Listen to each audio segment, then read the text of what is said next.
Let's plunge into the world of microbes and their high-stakes game of hide and seek. In this battle of life and death, some microbes have mastered the art of survival through deception and evasion. As master hiders, microbes devise strategies to resist the very substances designed to kill them, which is referred as antimicrobial resistance, or AMR. Microorganisms can change their structures, pump out antimicrobials, or even produce enzymes to break down these substances. But scientists are stepping up their game too. From creating new antibiotics to exploring alternative treatments like bacteriophages and antimicrobial peptides, the battle is on and continues. Presenting microbes as warlords from the battlefield of the microbial kingdom, microbiaX is thrilled to present to you Antimicrobial Resistance and Counterstrategies live webinar with our featured speaker, Dr Christina Rosy, Assistant Manager, Training, Shelcel Biozeen Technologies, Bangalore, as we explore antimicrobial resistance, or AMR. You'll learn how microbes develop resistance to antimicrobial substances and the innovative strategies scientists are using to combat this global threat. Whether you're a student, a professional, or just passionate about science, this webinar is for you. It's a chance to expand your knowledge and be part of the solution. Good morning, all. It's with great pleasure I welcome you all to our webinar, Experts in These today. It's such a delight and honor to have Dr. Christina Rosy with us. Dr. Christina Rosy is an accomplished biotechnologist and also serves as Assistant Manager in Shelcel Biozeen Private Limited, Bangalore. And today she's representing Biozeen. In addition to her accomplished career, Christina is also passionate about career development, personality development, and career guidance for biotech students. Having said that, she's the most sought-out speaker all over India, especially in the biotech sector. She's delivered her insightful talks all over India, in person as well as online. And we're so thrilled to have you, Dr. Christina, with us today to share your insights about antimicrobial resistance and the counter strategies. So let's get started. Thank you for a very nice introduction. And really happy to see many people who are actually very much interested to listen to something. I mean, though it is a weekend, I appreciate their eagerness to listen to some aspects of life sciences, especially about microbes. The microbes actually use different strategy to hack our immune system. And one of the strategies is, though we are not using antibiotics, naturally our body has immune response to various infections.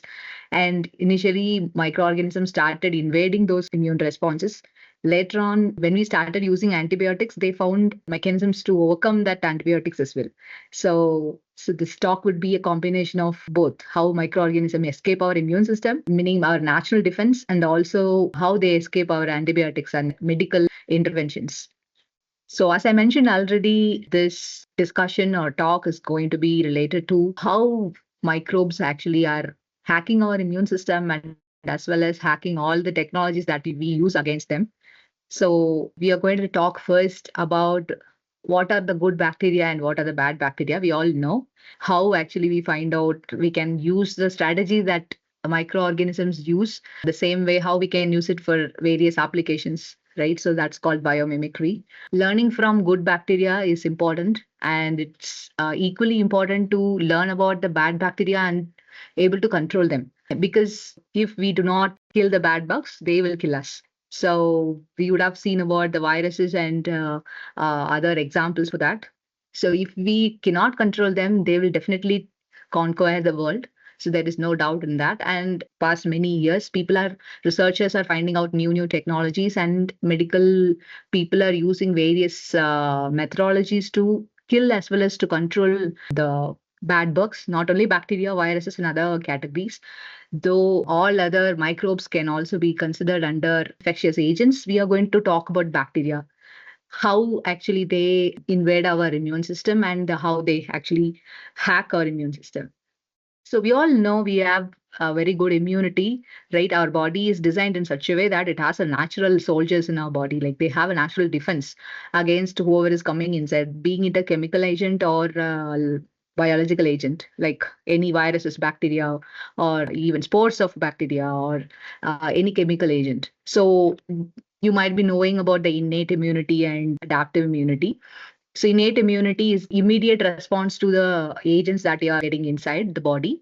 If you read about immune system, it will be amazing to know, see, these many technologies our body is using against microbes. So we can say we are all higher order animals. We are the higher most top in the list of all organisms.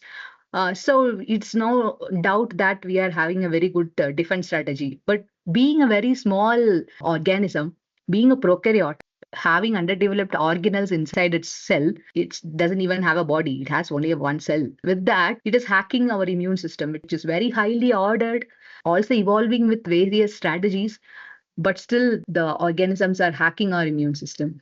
Though our immune system is trying to have a lot of strategies to eliminate the organisms that are invading inside our body, equally bacteria is showing that I'm equal to you. I will also have a lot of strategies to hack your immune system. So bad bacteria, hereafter I'm going to mention it as BB.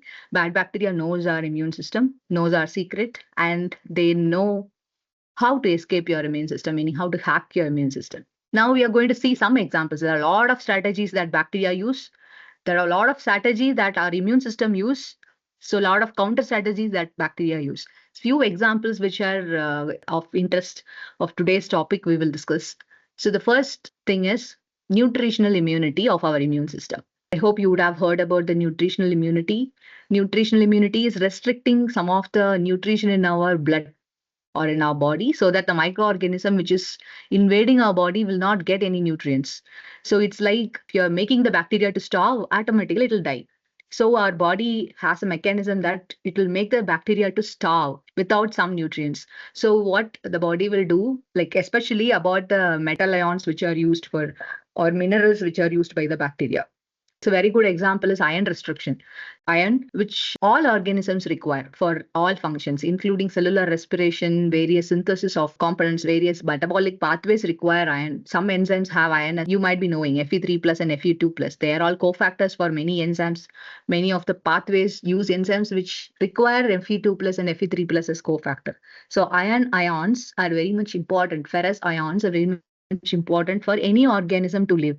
So what our immune system does is it will restrict the ions availability in any of the liquids of our body, like bloodstream or in lymph or in the cytosol, so that the bacteria, when it is getting in our body, getting into our body, they cannot be able to catch up this. So how this restriction is done, our body will bind this iron to some of the proteins. Okay, so we cannot completely eliminate iron from our blood or plasma because we need it, right? We need it for our body functions, definitely. So it will be there in the body, but how our body restricts this iron in the sense the iron will be binding to some of the proteins which are available in our body, in our cells. So example, hemoglobin, ferritin. Ferritin is actually iron saving protein, meaning it will accumulate all the ferrous ions inside the cell. Right. So whenever it is required, it will be taken up by the cell. So otherwise, all the other time it will be bound. So if ferrous ions are bound to some of the proteins, it will be difficult for the bacteria to take it up. Right. So that is the strategy used by the immune system, our body. So the host, what is it doing? It restricts the ion supply in the blood by binding it to some of the proteins. But what counter strategy the bacteria has, the bacteria can able to steal this iron from the proteins that can actually use, called chelation, right? Chelation is taking something which is already bound. So the ferrous ions are bound onto some proteins. Bacteria produces a molecule, it goes and steal it and come. So here in this picture, you can see this is the structure which is produced by bacteria. It is called siderophore. Sidero meaning iron in Greek, and like four is actually having affinity. So siderophore is iron binding molecule which is produced by the bacteria. It goes and fetches or binding to the ferrous ion by making multiple coordinate bonds. So it's called as coordinate covalent bonds. So this molecule is actually taking the ferrous from the iron-bound proteins. So it can able to chelate the iron from the iron-bound proteins. These iron-bound proteins are the host proteins, which may be ferritin or transferrin or hemoglobin, whatever it is. So the siderophore is actually taking the iron or chelating the iron from the protein, and it can get into the bacteria and it can deliver it. See, this is actually a model of how the siderophore enters into the cell of bacteria. This is actually the cell membrane of the bacteria and how it is entered into the cell membrane. The siderophore, how it is entering. Actually, there are well-developed pathways are available for entry of the siderophores into the bacteria. Right, so they have evolved with all these functionalities. So it's actually a course of evolution. Initially our immune system would have been evolved with the strategies for such as a nutritional immunities, not allowing the bacteria to into the bloodstream. But after some time bacteria evolved with a strategy, see, very well developed mechanism for making the siderophore to enter inside. Okay, this is one of the models. In this model, two different siderophores are actually used for making that iron loaded siderophore into the cell. Okay, so already one siderophore is binding to this transporter system. This is actually present in the outer membrane of gram-negative bacteria. I mean, in gram-positive bacteria also it occurs, but like most of the bad bugs are gram-negative in nature. So this system is well established in gram-negative bacteria. Okay, so another siderophore which is loaded with ferrous comes inside and the transfer, exchange of the ferrous happens, right? It's ferric ion here. So the ferric ion is exchanged from the newly coming siderophore, the blue color one to the red color one, and then it is released into the cell. Again, the siderophore will go for recycling. Okay, they'll go back again, go steal another ferric ion and then bring it back. So this ferric ion can be converted into ferrous by using the whole bacterial enzymes which are present in the cytosol or just by oxidation. So this is one of the hide and seek game between human host and the bacteria. So the other thing what I would like to discuss about is phagocytosis of the bacterial cells which are entering into our body. Our body has professional phagocytes. Phagocytosis is actually a process you might be all knowing. Engulfing of the bacteria, taking the bacteria and eating it up. That's called phagocytosis. There are professional phagocytes available. Can anyone say some of the phagocytes in our body? Neutrophils. Niharika. Right. Okay. So neutrophils are also WBCs, white blood cells. Other cells like macrophages, they are the professional phagocytes. And we have neutrophils, many other white blood cells, which are all coming under various categories of immune cells, are actually phagocytic. How the phagocytes differentiate the normal ones, right, or good bugs, are normal, what we can say, sometimes a part of the cells may be present. They will not be engulfing that, meaning they'll not do the phagocytosis. So only the unwanted bacteria or bad bacteria should be engulfed, right? So your immune system, what it does is that it actually creates some marks on the bacteria. Okay, and then it is giving some signals to the phagocyte that, okay, this is the one you have to eat. Okay, so it's like we can compare it with cooking. All right. So, I mean, the cartoonist who has made this cartoon, like he has very good creativity. He's telling that the bacteria is actually trying to eat something from our body, from our cells, but our immune system, right? These people are who are with caps, chefs. Okay, so they are all from our immune system. They are actually marking the bacteria, meaning they're cooking or adding something. So that's a signal to the phagocytes that, yeah, you can now eat, right? They are cooking and making it ready so that making the bacteria ready so that the phagocytes can eat it. So you can see technically here how the antibodies actually go and bind to the bacteria. This process is called opsonization. There are a lot of opsonins are also available, which are all marks available on the surface of the bacteria, which is an indication that the phagocytes should engulf this bacteria. And it's another way, like it's like a labeling, right? This should be engulfed. The immune system is labeling some bacteria, that the bad bugs, that hello, phagocytes, you have to engulf this. Okay, you have to now eat this. So it's like a marking or it's like a cooking. So after that, the phagocytes will come and the professional phagocytes take up this bacteria and then they are actually undergoing the phagocytosis process. So they'll be digesting it. It will be the phagosomes will be formed. Phagosomes are like vesicles inside which bacteria will be present. It will be merging with the lysozymes and then the bacteria will get digested and it will be excreted out. So this process is actually one of the strategies by host. What is actually the counter strategy followed by the bacteria?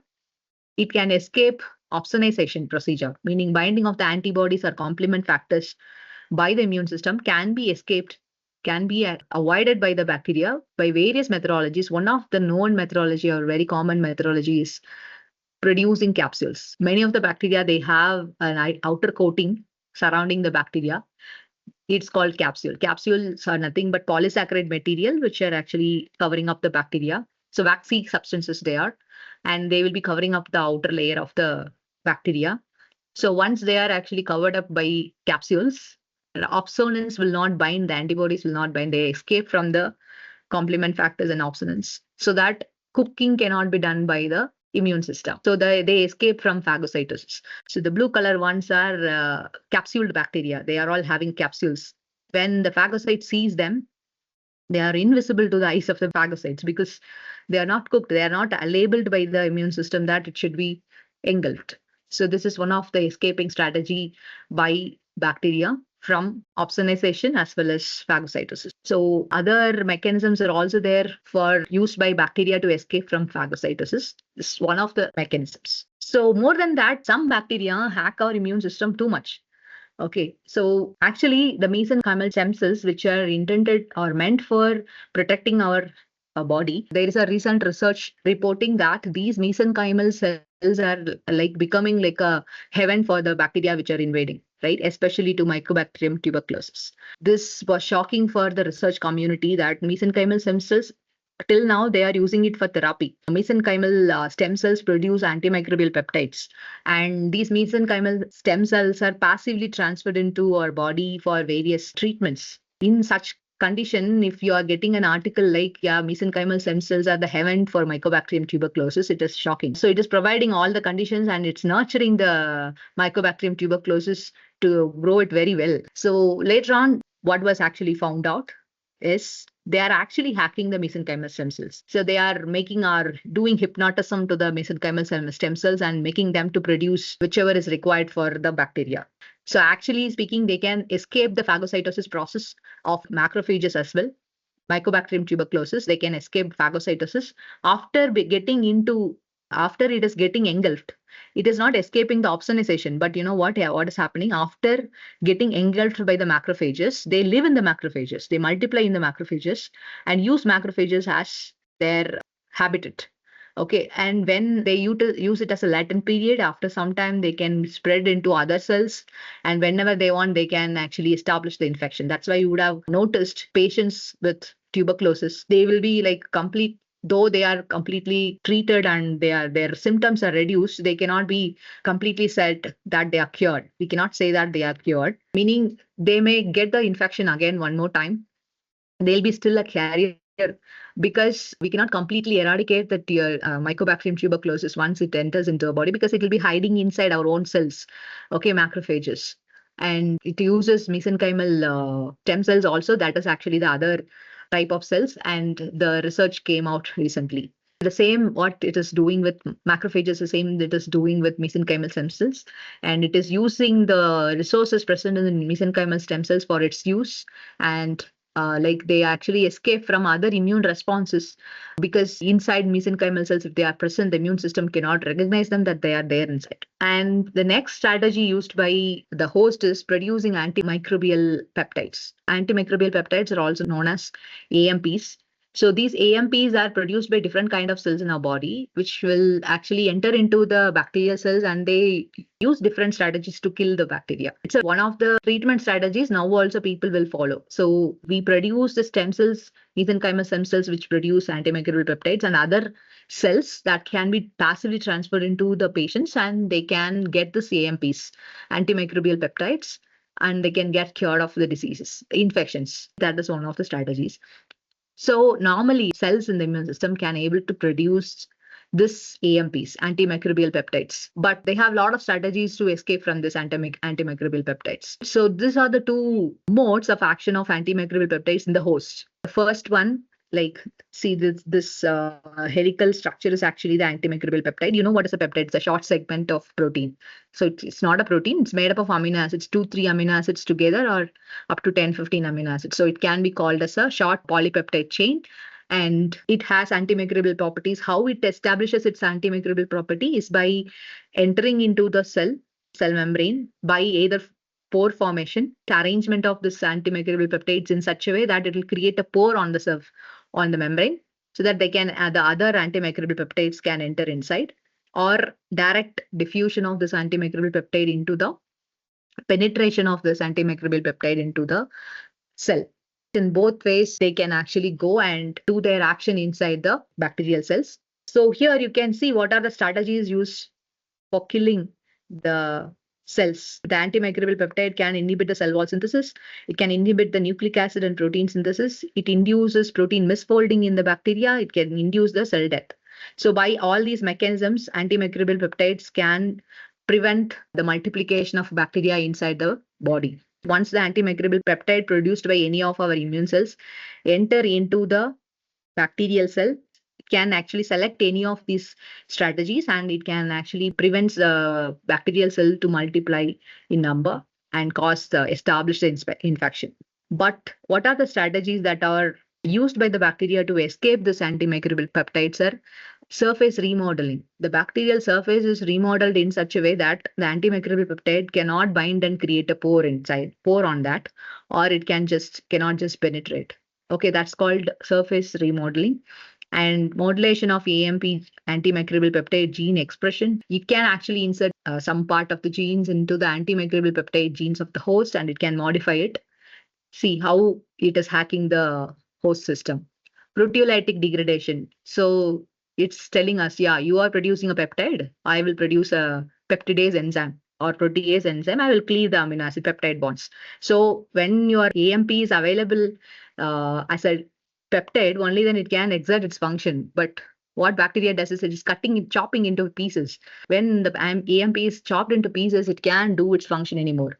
It cannot do its function anymore. One other strategy is biofilm production. So if it is hiding inside the biofilm, not only antimicrobial peptides, any drugs can never go inside the biofilm. And using efflux pumps. So we'll detailedly talk about this efflux pumps in the upcoming slides. Efflux pump is like if some unwanted material is entering into the bacterial cell throw it away, right? It spit it out. That's called efflux pump. They have a very good mechanism for spitting out whatever is not required. So AMP is an unwanted material for bacteria. It'll just throw it out using the efflux pumps. And AMP trapping the AMP into a vesicle and keeping it safe so that the AMP will not do its function. The antimicrobial peptide will be covered up by some membrane or a vesicle and keeping it safe, trapping it without doing its function. So all these are strategies used by the bacteria to escape from AMP. So whatever strategy the home immune system is bringing, new strategies for that, being a small organism, it is having a lot of counter strategies. And the another example is, I already talked about phagocytosis. So it is actually other than opsonization followed by phagocytosis. Other than that, there are other approaches by the host for phagocytosis. I mean, the organisms which are not escaping the opsonization, they will be opsonized. But even after that, when they are entering into the phagocytes, when they are engulfed, after that also they do some strategies to escape from that. Okay, so they actually create modified endosomes. See, if you understand the process of phagocytosis, you'll know what is meant by endosomes. So the bacteria will be engulfed, meaning there will be the membrane will be curved so that it will be formed into an endosome, right? Or it is called as phagosome. The bacteria will be encapsulated, surrounded by the phagosome, and this will be further fused with lysosome, which will be containing lysosome usually contains a lot of enzymes, including lysozyme and other proteolytic enzymes, which will cleave any of the material, proteins or nucleic acids or all cleaving enzymes or digesting enzymes will be present in the lysosome. So they will be fusing with the lysosome. Fused vesicle is called as phagolysosome. So when lysosome is fusing with this, it will actually chop up all the bacteria and make it into pieces. And just by exocytosis, it will eliminate all the bacteria outside the cell. How the bacteria escapes this? So they used, again, a lot of strategies to escape from that. So you can see they modify the endosomes. The general term for this phagosome is actually endosome. They are modifying this phagosome or endosome. You can see these are the different bacteria which are doing it. Mycobacterium tuberculosis, Listeria monocytogenes, Brucella abortus, all these organisms actually do this. They modify the endosome in such a way that it will not be fusing with lysosome anymore. If it is not fusing with lysosome, they are not killed. So they can use the host cell as a habitat for some time. They can multiply, they can live for some time, or they can just be latent for some time, so that when they get chance for infection, they'll establish the infection. They'll be just carriers until then. They'll be just a latent organisms until then. This is the actual process in the right side. So any bacteria which is entering inside will be fused with the lysosome, and then it will be cleaved and it will be removed by exocytosis. Some of the bacteria are actually escaping this phagocytosis process by modifying the endosomes. There are many strategies used by these organisms to modify the endosome. So finally, coming to antibiotics. All this time we were talking about the natural response of our immune system. What are the natural strategies? We didn't do anything artificially, but naturally our body is designed in such a way to react to the infections or respond to the infections. So for that, what are the counter strategies used by bacteria we saw? For our medical interventions also, like if you are coming up with medical solutions for the problems of infection, medical methodologies are also overcome by bacteria, like how they are doing it. We have to thank the invention of antibiotics, because without antibiotics, we would have not done all the surgeries very well. Many surgeries were life-saving surgeries. Till now, many people's lives have been saved, and the average lifespan of the human has been increased over the past period of years. So these are all because of the invention of, or the design of, antibiotics. But the overuse and misuse of antibiotics are creating a lot of problems, mainly antimicrobial resistance. So the bacteria, like they are very intelligent. Being a small organism, they do a lot of strategies to hack even our highly ordered immune system. Why can't they actually do hack or escape from the antibiotics that we are giving? So they use a lot of strategies to escape from this antibiotics. And we should say we are actually misusing and overusing antibiotics. Many of you would have experienced, for your viral infection, antibiotics are given. Like antibiotics are towards bacterial infection. It can kill only the bacteria. Viruses cannot be killed by antibiotics. But for viral infections, people started using antibiotics without any reason. So this is one of the example why we are overuse or misuse of antibiotics. So because of that, antimicrobial resistance have been developed, meaning when the organisms are exposed too much to antibiotics, they started evolving very fast. Because when you are questioning their survival, definitely they need to find out a weapon to escape from the battle or overcome the battle, right? So when you are giving so much pressure on the bacteria and you are questioning their survival, they will come up with a strategy very fast. So when the evolutionary burden is less, meaning you are not threatening the bacteria for its survival, so you are just controlling it, the evolutionary burden will be less on them. So they'll evolve little later, little slow. You can see the strategies what before 20 years and now. Antibiotics were actually a boon to the humankind. Okay, so if you take some few decades back, but now because of overuse and misuse, you can say AMR is considered to be a global threat. Even WHO has announced that it has to be taken seriously, and they are having awareness weeks, awareness programs, and all about AMR. Okay, WHO is taking initiatives. They are doing surveillance of using antibiotics, right? So all these measures and all being taken. And how antibiotic resistance happens? So when you have a lot of bacteria present in an environment, you start using antibiotics and kill. That antibiotics will not kill all the bacteria. If the population has one or two antibiotic resistant bacteria as shown in this picture, they will not be killed by the antibiotic. Later on, only that population will survive. Because of that, when they are dividing, all the bacteria in that population will have antibiotic resistant genes, because you have already killed the bacteria which are not antibiotic resistant. So using antibiotic again and again is actually going to increase the population of antibiotic resistant organism in this way. Because here, after using antibiotic, only left out organisms are antibiotic resistant organisms. Only they will be multiplying, right? They are the only survivors. So they will be multiplying. Then the population will soon become with bacteria with antibiotic resistance. So the non-antibiotic resistant bacteria will not be happening. One more thing is like horizontal gene transfer. They transfer their antibiotic resistant gene to other organisms as well, even sometimes to the normal harmless organisms as well, which are environmentally important organisms as well. So that's called horizontal gene transfer. That will happen in prokaryotic organisms. Lateral gene transfer. So from one species to another species, it can happen. Even genus to genus gene transfer is happening with bacteria. So this is how the antibiotic resistance is actually spreading everywhere. And this is how antibiotic resistance spreads. So let us say we are giving antibiotics to animals. You all know, like all animals which are cattle and animals which are used for food animals or farm animals, they are all given with antibiotics to prevent, because when they are grown in multiple numbers, they definitely will catch up diseases very fast. To control diseases, no other option for the farmers and growers. What they will be using is nothing but antibiotics. Same, we are all having antibiotics for various treatments. So from those such animals as well as from humans consuming antibiotics, it is spreading to all our other communities, other people. How it is happening? People who are eating meat may get antibiotic resistant organisms directly. If antibiotic resistant organisms are present in these animals, they'll be spreaded to humans as well. Right? If it is not properly sterilized and cooked, possibilities are very high. When we are going with the eggs, we are eating half boiled and all. So when their feces will be becoming into manure, and that manure is used for cultivating various crops, then the crops will also may have antibiotic resistant organisms. When we are eating that, again we are getting the antibiotic resistant organisms inside our body.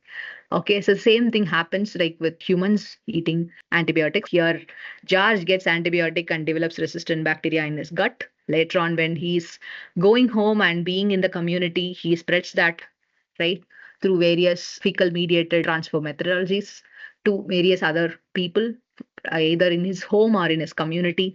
And when he is hospitalized, meaning if he is getting a antibiotic resistant bacteria in his gut, definitely he'll be spreading it to the home, as well as when he is actually treated in a hospital, he may spread it to the hospital setup as well. The other patients may get called nosocomial infections, hospital acquired infection, and this infection is going to the patient's home as well. And the health workers may also carriers of that. So all these can happen, and these are the reasons how antibiotic resistant organisms are spreading very fast, and they also transfer the gene to other organisms which they are meeting. And soon, one particular point of time, every organism will be definitely antibiotic resistant organism. So according to WHO, antimicrobial resistance is one of the top global health and development threats. And it is estimated that bacterial AMR was directly responsible for 1.27 million global deaths in 2019, and it contributed to 4.95 million deaths. Right, it's very huge number actually. Not only health issues, economical issues are also happening because of AMR. AMR puts many of the gains of modern medicine at risk. It makes infections harder to treat and makes other medical procedures and treatments such as surgery, cesarean sections, and cancer chemotherapy much riskier. So if you are doing a surgery, after surgery, before surgery cares will be questioned if antibiotic resistant organisms are present in the hospital environment. We cannot get cured after a surgery. The wounds will not be cured. Imagine about how many C-sections are happening in the world, how many surgeries are happening in the world. And if you imagine world full of AMR, antimicrobial resistant organisms, and we cannot escape AMR, and all these, if they are failed, and we cannot imagine what will happen to the humankind. That's why AMR is considered to be the emergency requirement in the current era. Right. And what are the strategies that microorganisms use for this AMR, meaning to create resistance, right? How it is becoming resistant. So one of the important methodologies is using a flux pump. So how the flux pump works? If you put an antibiotic, it just kick off that antibiotic out. It uses an ATPS mediated pump, ATP mediated pump. It uses energy. It's actually a active transport. So when antibiotics comes inside, efflux it out using this pump. These pumps are called as efflux pumps. But we have found out some strategies, counter strategies for this, like efflux pump inhibitors. So the efflux pump inhibitors can block the efflux pump so that the antibiotic cannot come out. But imagine when you're having antibiotic, you should also have the efflux pump inhibitor. Okay, and if you do not what bacteria it is, you do not know what efflux pump it is going to use. Different bacteria uses different efflux pump. Chemically they are different, biologically they are different, and you need different efflux inhibitors. And how many drugs you will be having in your body, and how much stress you are creating to your liver for removing that drug from your body. So this will become complex. So we are using a counter strategy as efflux pump inhibitors. Other than that, a lot of other strategies organism use. So the efflux pump we talked about. and it uses other methodologies, other pumps, fluxing the antibiotic outside the cell. So that's actually an antibiotic efflux. That is one of the strategy. See, another strategy is target modifications. Where the antibiotic is going and binding, it modifies the target. So actually what is expected is this. We know that many antibiotic inhibit cell wall synthesis. So peptidoglycan layer. Synthesis of peptidoglycan layer will be inhibited by the antibiotic. For example, this peptidoglycan layer is actually made up of D-alanine, the peptide linkage between the cross-linking between the peptidoglycan polysaccharides is D-alanine. Only D-alanine amino acids are used in the peptide that is cross-linking the peptidoglycan polysaccharide. So the antibiotic will go and inhibit the synthesis of this peptide, where D-alanine is actually the original peptide. But what the bacteria is doing, it is actually changing its target, meaning the target of the antibiotic is here the peptide which is cross-linked the peptidoglycan layer, that is changed from D-alanine to lactic acid. Imagine then the structure is changed, antibiotic will not have an affinity towards it, it will not go and bind. Okay, this is another strategy that is used by the bacteria. And other targets which are present in the bacteria will also be remodeled so that the antibiotic cannot able to bind to it. These are all examples of target modifications. Some antibiotic will go and bind to rRNA. So it will be inhibiting the protein synthesis in the bacteria. So specifically, it will go and bind to the rRNA, ribosomal RNA of the bacteria. So it is actually methylating the ribosomal RNA. If it is methylated, the antibiotic will lose its affinity towards it and it will not bind. So rRNA methyl transferases are the enzymes which are produced by the bacteria, and it does that. So these are all the strategies which are used for target modification. So it uses efflux like this. So like these are all the different transporter, ABC transporters, MFS. Here all the organisms efflux pumps are listed. Each organism use different methodologies, different efflux pumps. And the second strategy is modifying the target. And the third strategy is antibiotic degradation. You know beta lactamases. So the penicillin has a beta lactam ring. That ring is cleaved by an enzyme called as beta lactamase, which is produced by bacteria. Many of the antibiotics are having beta lactam ring. Whichever antibiotic has beta lactam ring can be cleaved by the enzyme beta lactamase, which is produced by many of the bacteria now. That's antibiotic degradation. And one more strategy is modifying the antibiotic. That's a very great strategy. Like opsonization. In opsonization, what host system is doing? Host system is marking, labeling, and it is modifying the bacteria. But here, bacteria uses similar kind of strategy. It is modifying the nature, or just adding a chemical group or just a functional group into the antibiotic so that it will not function. Modifying the antibiotic. All these strategies are used by different bacteria, not by the same bacteria. They use all these strategies, and different bacteria uses different strategy to overcome the antibiotic and establish antimicrobial resistance. So how we can combat AMR? What are the strategies we should follow? This is like a general following, what we have to follow in general, not the alternative strategy. I'll discuss about the alternative strategy in the next slide.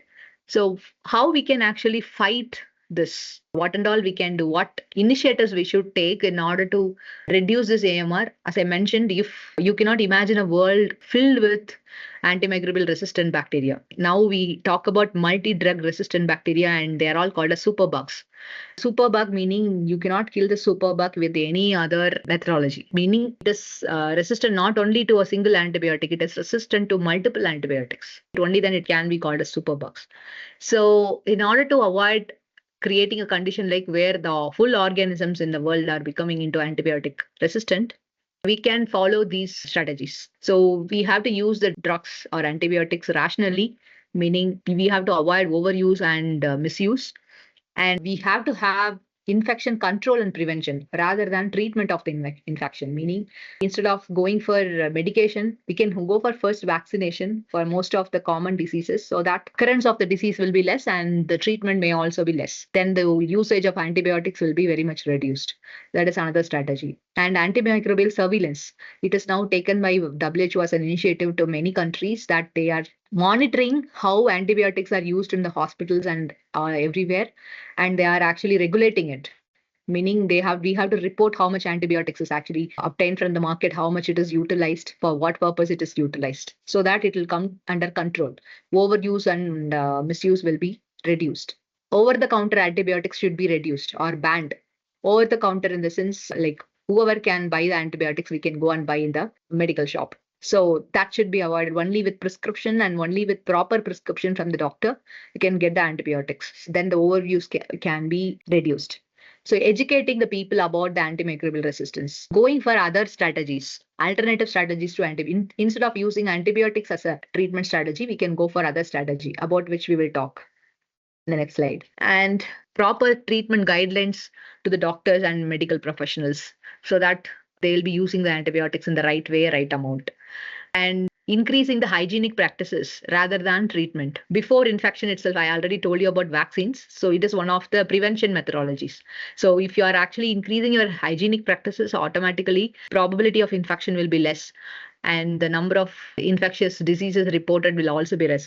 As a whole, imagine as a whole world, as a whole country, if we are practicing it, the number of infections will be less.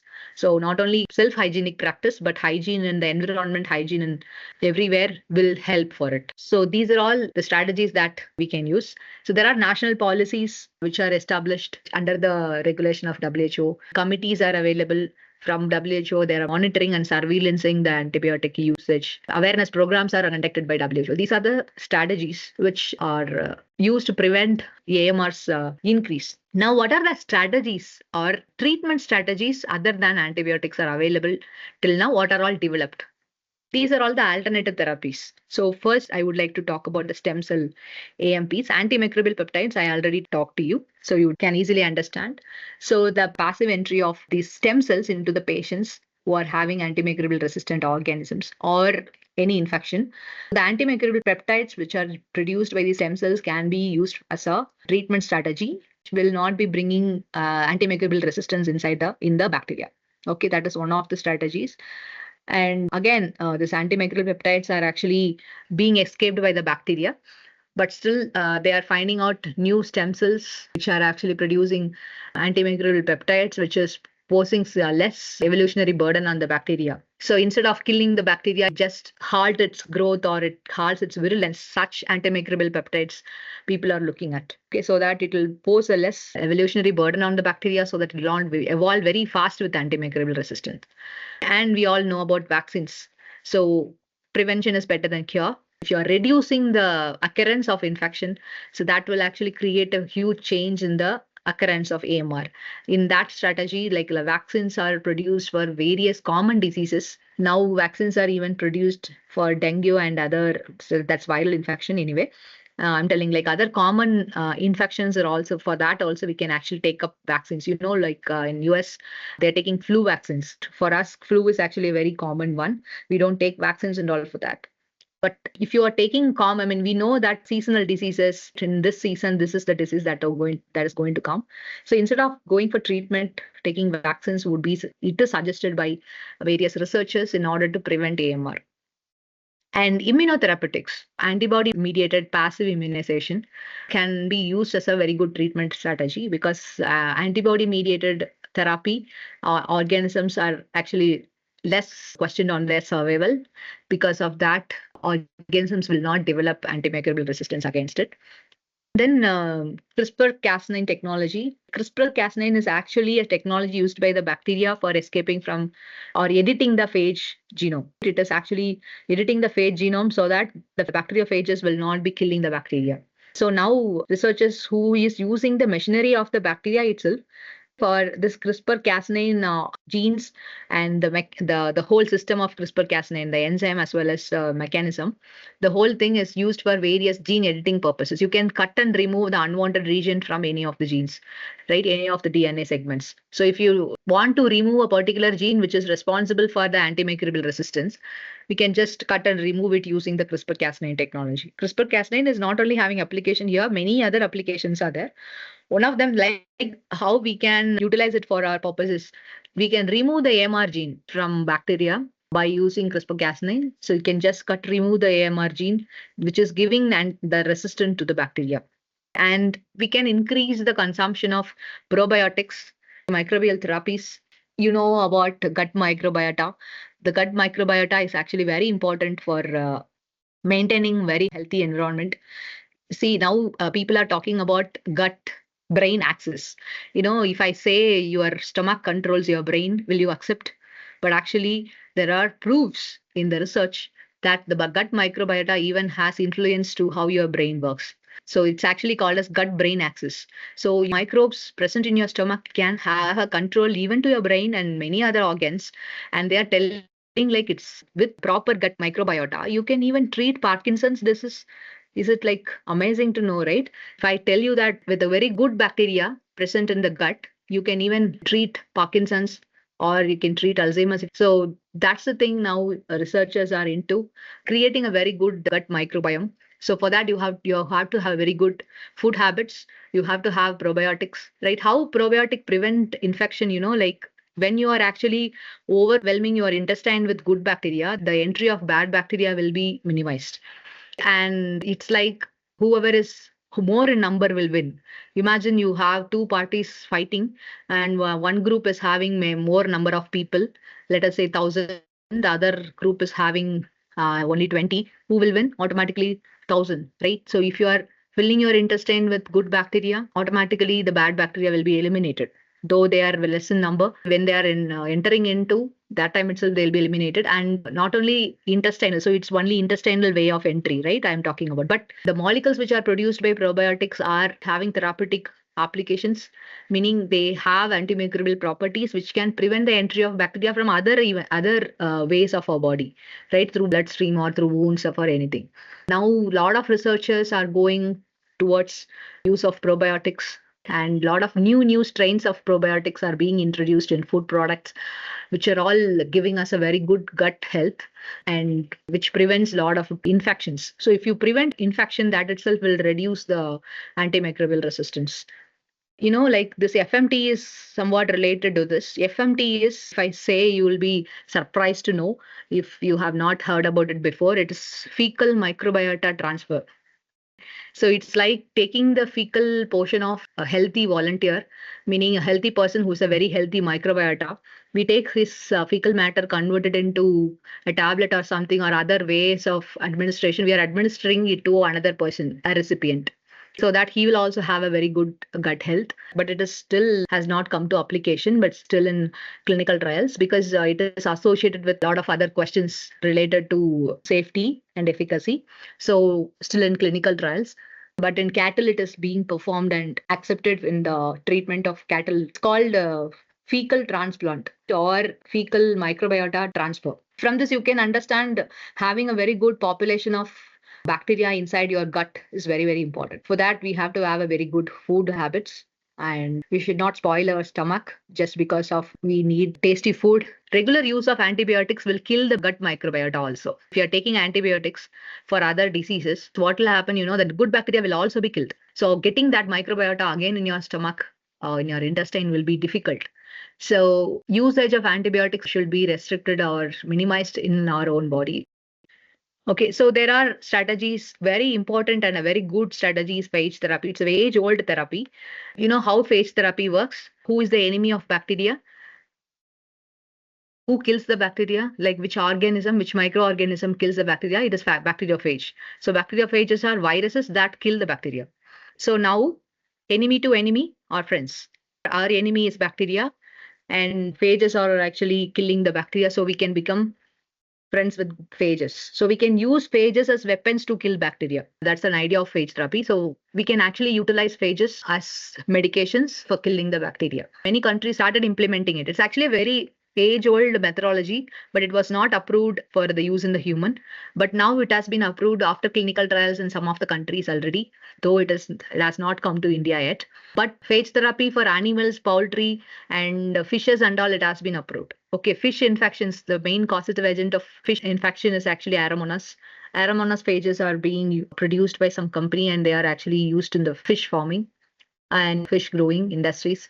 And as well as infections of cattle and other food animals are actually controlled by using phages specific to them.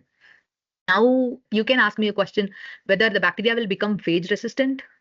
Will it not become phage resistant because it uses CRISPR-Cas9 technology to escape from phages? Yes, it may become phage resistant, but the evolutionary burden on the bacteria is told by the researchers less than the antibiotic usage. So it may take some more time. Till then we can exploit the phages for killing the bacteria. Okay, I would like to share you a story as well. So there is a company in India called as Vitalis Phage Therapy. The founder of this company is actually a couple, husband and wife. And this person is actually Pranav, the founder. Pranav was affected by a multi-drug resistant bacteria, prostatitis he had. But the medical people told they cannot treat them because it's multi-drug resistant bacteria. People was left out without any options for treatment because though they had money, they couldn't get the treatment because no antibiotics could able to cure him. So they are researching on their own and they are finding out phage therapy will be a very good option. So since they had money, but phage therapy was not in India, they got the phages from an institute from Georgia. The treatment was done in India. He is now healthy. After that, they want to do the same to all people who are affected with such a multi-drug resistant organisms. And they started this company and they have recorded in their website that more than 200 people till now have been undergone phage therapy and they have got cured. Phage therapy is actually right now can be a very good weapon to come out of antimicrobial resistant, but phage resistant bacteria may arise, but it may take longer time because there are specific phages for specific bacteria. Okay, for example, salmonella phage will affect only salmonella, all right? And Xanthomonas phage will affect only Xanthomonas. So that's how it is actually. So because of that, the organisms may take more time to become phage resistant, though some of the phage resistance is being reported in the bacteria. Okay, so that can be a promising approach. And other than that, we have nanobiotics, nanoparticle coupled with antibiotics or nanoparticles as itself as antimicrobial agents. Similarly, enzybiotics, they are also like now booming and coming up as an alternative to antibiotics. So these are all the various alternative strategies without antibiotics, how we can treat various infectious diseases. It will not be like a one single strategy that should be followed so that antimicrobial resistance will be reduced. It should be a combined approach of all these three. Wherever it is required for one kind of bacteria, we can use one particular therapy. So combination of all these alternative therapies will definitely reduce the AMR and we can prevent a world full of antimicrobial resistant bacteria. These are some more methodologies or strategies I can say to control the microorganisms, alternative strategies to antibiotics. Instead of killing the microorganisms, we can stop their virulence. So they are all called as anti-virulence drugs. Some of the example of anti-virulence drugs is inhibition of ion sequestration, meaning drugs which are inhibiting ion sequestration.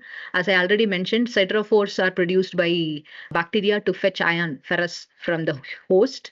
So if you have a strategy to inhibit this mechanism, so siderophore biosynthesis or transport of siderophore, the bacteria is disarmed, right? It's not killed, it's just disarmed. If without iron, they cannot multiply. They want iron for respiration, they want iron for synthesis of some molecules inside, right? For metabolic activities, they need a ferrous. So if you are just halting or you are just inhibiting the mechanism for fetching up the ferrous, so in that way, you can actually control the bacteria rather than killing them. And another methodology is inhibition of quorum sensing. Quorum sensing is actually how bacteria talk to each other. They communicate to each other. They do some chemical signals. They produce chemical signal. For example, imagine you in a petri dish, you have some group of bacteria here and there, and you're going to add some alcohol to kill them. One area, if you start adding the alcohol and the bacteria, they are signaling to other bacteria that, yeah, some disaster is coming up. They will communicate them among themselves. It's just an imagination, but actually, quorum sensing is important for establishing an infection. You know what? If I'm sending you one single infectious bacteria into your body, it cannot establish the infection. Okay, if I am taking only one Mycobacterium tuberculosis, it cannot establish its infection. We are all having MTB inside our body. We are having it right now, but only thing, our immune system is having it in control. They are not in enough number so that it has not established the infection. So the number of organism is very important, how much number it is entering inside, because they'll be communicating within themselves and they will establish an infection. So for communication among themselves, they use some language. That language is nothing but some chemical signals. This process is called as quorum sensing. So If you inhibit the quorum sensing, you are not killing the bacteria, you are just inhibiting the quorum sensing. So what will happen? They'll not communicate to each other, they cannot establish the infection. So this is another strategy. You are just going and changing their language. Imagine. So they want to establish the infection, they started already their work. So you are just going and changing their language. So what the one bacteria is saying, it's not understood by the other bacteria. Then they cannot establish the infection. That's what inhibitors of quorum sensing does. And then inhibition of virulence factors, various virulence factors other than this they produce.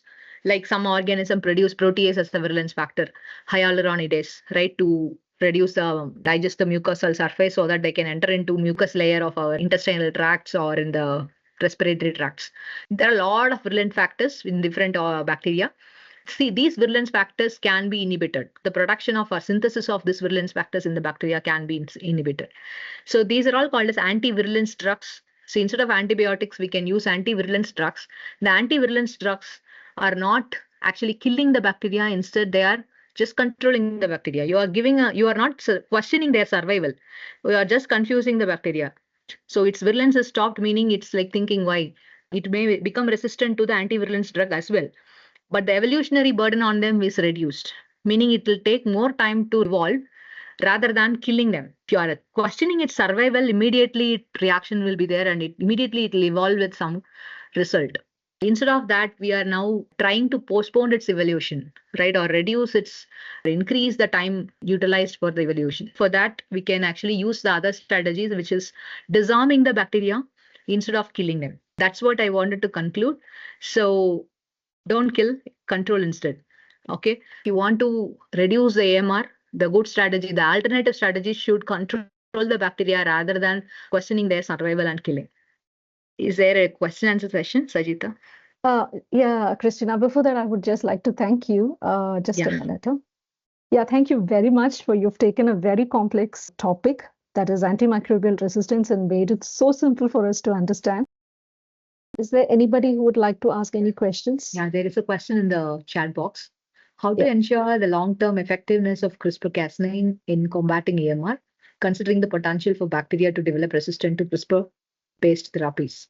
Also, how effective is CRISPR-Cas9 in degrading plasmids that carry multiple antibiotic-resistant genes? Yeah, so to answer this question, CRISPR-Cas9 is treatment strategy only when an AMR is developed. After that, we are just cutting and removing the antimicrobial resistant genes. So it cannot be a preventive strategy for AMR. And like if an organism is having multiple drug resistant genes which are responsible for each drug's resistant can be cut with CRISPR-Cas9 technology. But again, as I told you, everything will have its time for evolution. So even phage therapy, phage resistant bacteria can arise, but the time matters. So for CRISPR-Cas9, again, we are just cutting and removing the antimicrobial resistant genes, but not killing the organism. According to Darwin's theory, survival is not questioned. So when the survival is not questioned, evolution will be less. So in that way, it may be beneficial than the current strategies. So every strategies will have both the pros and cons. So we are looking at what is the pros of the CRISPR-Cas9 technology. In that way, when compared to AMR, could definitely be a better strategy. And also, if you want to eliminate the AMR gene from organisms, it can be a very good strategy. Over a period of time, if you are treating many patients with AMR with CRISPR-Cas9, at one point of time, you can get rid of a lot of genes causing the AMR. Hope you got the answer for your question, Niharika. So another question, what advice would you give to young scientists interested in pursuing a career in microbial research, particularly in the area of AMR? Yeah. So they can explore any of the alternative strategies for treatment. Instead of using antibiotics, what are all the alternative strategies? Because they are all less studied. There are a lot of opportunities coming up, especially phage therapy and also FMT and various other antivirulence drugs. Even my PhD topic is on that. I was looking for molecules which will interfere with ion sequestration pathway. So we can stop the ion sequestration in bacteria as an alternative strategy to control bacterial infections. So, you know what, in that area, very less researchers are available and there are no drugs in the market, antivirulence drugs. They are still in the research. So definitely it will be, there are a lot of research questions available waiting for people to take up and find out a solution. Thank you, Dr. Christina. You've taken a very complicated subject and made it so simple for us to understand. Especially, I love the way you've taken the topic from the basic, the core concept, and then you have touched upon awareness of antimicrobial resistance, how it's caused, and how beautifully you explain antimicrobial resistance using cartoons, which is easy for people to grasp, even for non-science people. And that was an amazing talk, and it was such a joy to listen to you. I would also like to take this moment to introduce microbiaX magazine, an international scientific digital magazine that we launched this morning. It basically focuses on using microbes for biotechnological and biomimicry applications, and the verticals that we focus include microbial biomimicry, microbiology, biotechnology, bioentrepreneurship. We encourage you all to visit our site, and we're providing the link below. And I encourage and invite you all to go and visit our site and learn more about microbes. Thank you. microbiaX, microbe-inspired innovation.